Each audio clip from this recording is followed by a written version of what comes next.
In the small village of Kalachi, Kazakhstan, a mysterious illness known as the sleeping sickness has afflicted hundreds of residents, leaving them in a perpetual state of drowsiness, with some victims sleeping for days on end, unable to wake up or respond to their surroundings.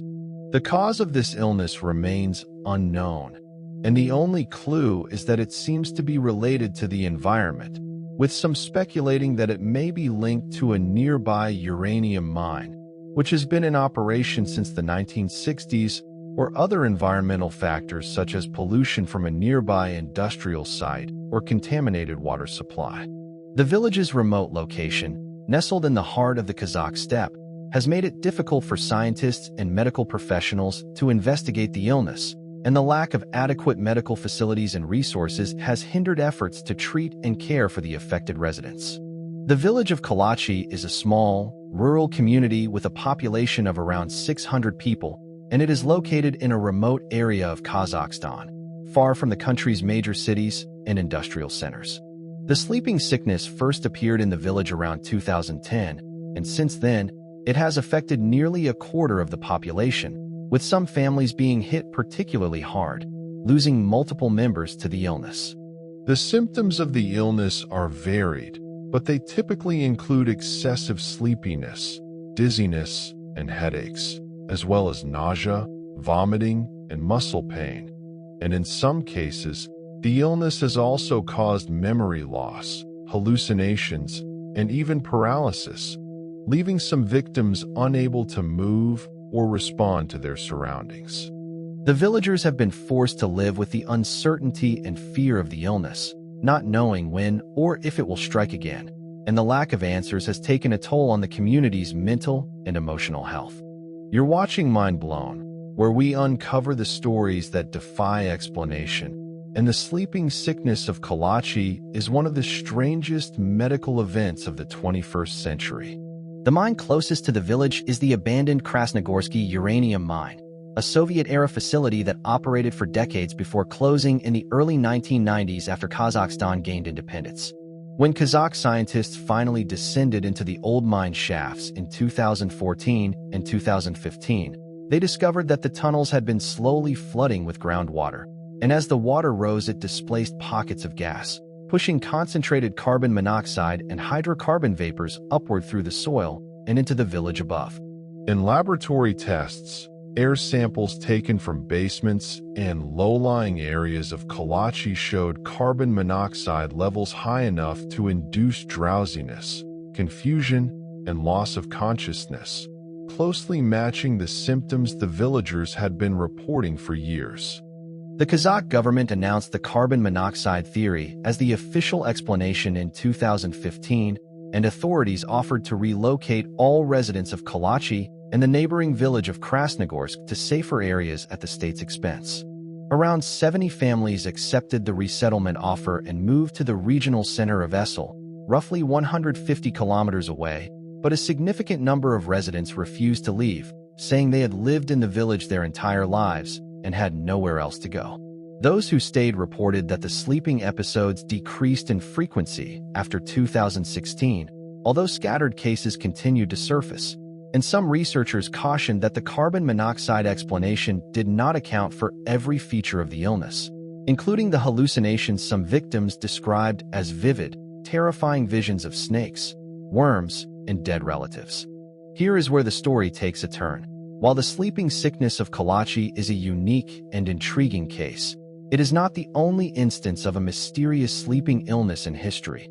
In Africa, there is a similar illness known as African Trypanosomiasis, which is caused by a parasite that is transmitted through the bite of an infected tsetse fly, and this illness is also characterized by excessive sleepiness, and it can be fatal if left untreated.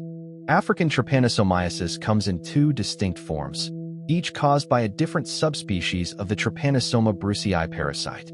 The first, caused by Trypanosoma brucei gambiense, accounts for roughly 97% of reported cases and is found across West and Central Africa, progressing slowly over months or even years before the infected person enters the neurological phase marked by confusion, disrupted sleep cycles, and eventually coma. The second form, caused by Trypanosoma brucei rhodesiense, is found in East and Southern Africa, progresses far more rapidly, and can kill within weeks if untreated. By 2009, decades of screening and tsetse fly control had pushed reported cases below 10,000 for the first time since systematic tracking began, and by 2020 the World Health Organization recorded fewer than 1,000 new cases, bringing the disease closer to its goal of elimination as a public health problem. But African trypanosomiasis, for all its devastation, at least has an identifiable cause. The same cannot be said for the English sweating sickness, a terrifying disease that struck Tudor England 5 times between 1485 and 1551. The first outbreak arrived in the summer of 1485, just weeks after Henry VII landed in England to seize the throne at the Battle of Bosworth Field, and it killed several thousand people in London alone before burning out within a few months. The disease returned in 1508, again in 1517, once more in 1528 when it spread for the first time beyond England to mainland Europe, reaching as far as Scandinavia and the Holy Roman Empire, and for the final time in 1551. The mortality rate was staggering, estimated at between 30 and 50%, and death often came within 24 hours of the first symptoms, which included sudden fever, profuse sweating, headache, and a sense of apprehension that victims described as a feeling of impending doom. After the 1551 outbreak, the disease vanished entirely and has never reappeared. Epidemiologists have proposed dozens of explanations, from hantavirus to relapsing fever, but none has been conclusively proven, and the English sweating sickness remains one of the great unsolved puzzles of medical history. Another epidemic of mysterious sleep struck the world between 1915 and 1926, when a disease known as encephalitis lethargica swept across Europe, North America, and parts of Asia. The condition was first described in detail by the Austrian neurologist Konstantin von Economo in Vienna in 1917, and it earned the popular nickname sleepy sickness because its most dramatic symptom was an overwhelming lethargy that could progress to a coma lasting weeks or months. An estimated 1 million people were affected worldwide, and roughly a third of them died. Many of those who survived were left in a frozen, statue-like state, unable to speak or move on their own, sometimes for decades. In the 1960s, the neurologist Oliver Sacks administered the experimental drug L-Dopa to a group of these post-encephalitic patients at a hospital in the Bronx, New York, temporarily awakening them and documenting the experience in his 1973 book Awakenings, which was later adapted into a 1990 film starring Robin Williams and Robert De Niro. Like the English sweating sickness, encephalitis lethargica disappeared almost as suddenly as it had arrived, and its cause has never been definitively identified, though theories have ranged from an autoimmune response triggered by a streptococcal infection to a novel strain of influenza. When illness strikes without explanation, it is not only the body that suffers, but also the search for justice. In 1994, a bright and intelligent 21-year-old university student named Zhu Ling, studying chemistry at Tsinghua University in Beijing, began experiencing severe abdominal pain, hair loss, and damage to her nervous system. Doctors were baffled until a group of her classmates posted her symptoms on early internet forums, reaching medical professionals around the world, and experts at the University of California, Los Angeles identified thallium poisoning as the cause. Thallium is an odorless, tasteless heavy metal once used in rat poison, and someone had been deliberately introducing it into Zhu Ling's system over a period of weeks. Investigators focused on a classmate named Sun Wei, who was the only person known to have both access to thallium in the university's chemistry lab and close daily contact with Zhu Ling. Sun Wei was briefly detained and questioned by Beijing police in 1997, but was released without being charged, and her family's reported connections to senior government officials fueled widespread public suspicion that the investigation had been suppressed. Zhu Ling survived, but was left permanently disabled, confined to a bed, nearly blind, and dependent on her aging parents for all care. In 2013, a petition on the White House website calling for the United States to investigate Sun Wei, who had moved to the U.S., gathered more than 100,000 signatures, but American authorities had no jurisdiction over a crime committed in China. The case remained officially open in China for nearly 3 decades, a painful reminder that a known poison and a clear circle of suspects are sometimes not enough to produce an arrest. The Kalachi sleeping sickness also drew comparisons to episodes of mass psychogenic illness, sometimes called mass hysteria, in which groups of people develop physical symptoms without any identifiable organic cause. In 2011 and 2012, more than a dozen students at Leroy Junior Senior High School in Leroy, New York, developed sudden-onset, tic-like movements and verbal outbursts resembling Tourette syndrome. Neurologists, including Dr. Laszlo Meckler of the Dent Neurological Institute in Buffalo, evaluated the students and concluded that the episode was a case of conversion disorder, a condition in which psychological stress manifests as genuine physical symptoms.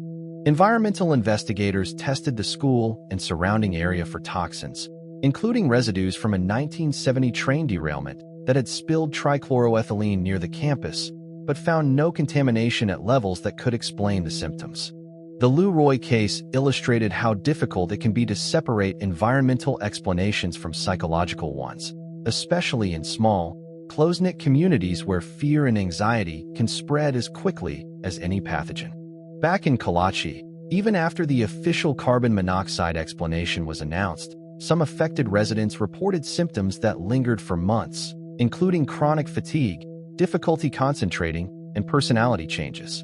Kabdrashit Almagambatov, a local physician who treated many of the earliest cases, noted in interviews with Kazakh media that several children who had suffered repeated sleeping episodes showed signs of developmental delays when compared to unaffected peers.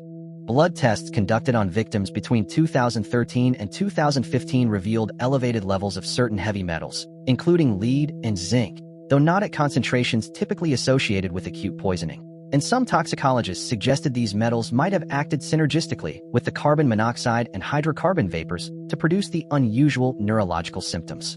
The full medical picture in Kalachi has never been published in a peer-reviewed Western journal, leaving independent researchers with limited data to evaluate the Kazakh government's conclusions. The mystery of the sleeping sickness sits at the intersection of geology, toxicology, and human resilience. In the history of exploration, few stories capture that resilience better than that of Xia Boyu, a Chinese mountaineer who attempted to climb Mount Everest in 1975 as part of a national expedition. During the ascent, a teammate fell ill at a high camp, and Xia gave the man his sleeping bag to keep him warm through the night. The decision cost Xia both of his legs, which had to be amputated below the knee after he developed severe frostbite.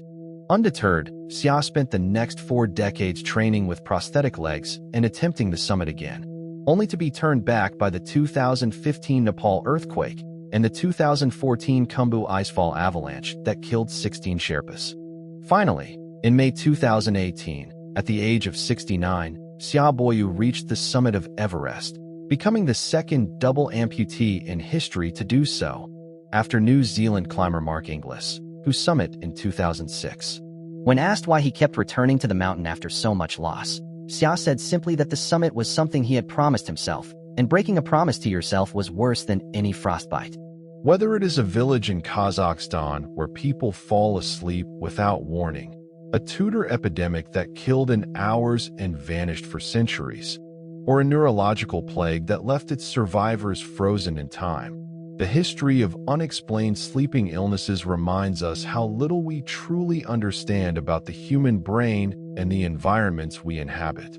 Kalachi's residents who chose to stay in their village continue to live alongside the sealed mine shafts and the lingering questions, raising their children in homes where a sudden midday collapse was once an ordinary occurrence. The carbon monoxide theory answered some questions, but it left others wide open, and until a comprehensive, independent study is conducted and published, the sleeping sickness of Kalachi will remain one of those rare modern mysteries that science has acknowledged but not fully solved. Subscribe to Mind Blown, where we uncover the stories that defy explanation, and join us next time as we explore another mysterious and intriguing case, the deep sea recording no one has ever explained.